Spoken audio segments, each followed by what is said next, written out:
با مقصد رشد ساحه باغداری طی سالهای اخیر در مملکت یک قطار برنامه‌های دولتی عاید بر رشد ساحه راه‌اندازی گشته بنیاد میدان باغ و تاکزار به مراتب زیاد می‌گردد و نشان دهنده‌های صادراتی میوه‌جات نیز سال تا سال بالا می‌رود.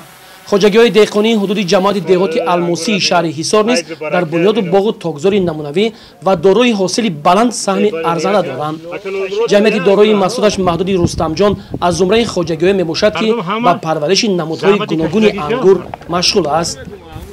جمعیت ما دارای 2517 هکتار زمین باشد. از این 560 هکتار از زمین‌های باغ و تاکزارها میباشند که از همین 560 هکتار زمین‌های باغ و تاکزارها 360 هکتارش تاکزار میباشد و 300 هکتار زمین‌های تاکزاری حاصلده بود که این سال خیلی دهقانای ما بسیار زحمتی بسیار کشیدن. متاسفانه از تاثیر آفت طبیعی که در ماه اپریل بهاری سال جاری شده گذشت، به هر حال دهقان امید نگشت.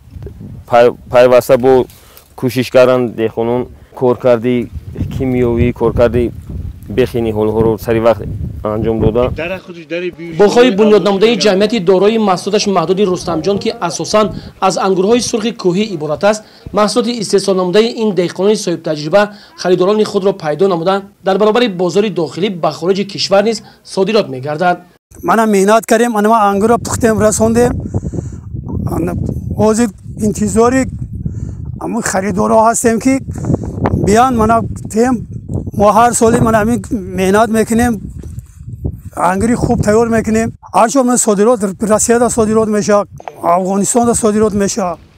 با من بازارای خودمون دا میبریم میفروشیم. آدما میبیان میگیرن میبرن، من طرف غرب میبرن، طرف کلوب میبرن، طرف لنوباد میبرن. باغ و تاکپروران خواجگی‌های دهقانی حدود جماعت دهاتی الموسی شهر حصار در بابت بنیاد باغ و تاکزار نمونوی تجربه کافی دارند. منظره این میدان‌های پرورش باغ و تاکزار بازگوی آن است که اهل زحمت خواجگی‌های دهقانی به کار خود دلگرم هستند و هدف اصلیشان بلند برداشتن اقتصادیات کارخانه و سهم گذاشتن در تامین امنیت عضوقواری کشور میباشد. گزارش خورشید حلیموف صاحب نور عبدالرسولف از شهر حصار برای برنامه اطلاعاتی نوید.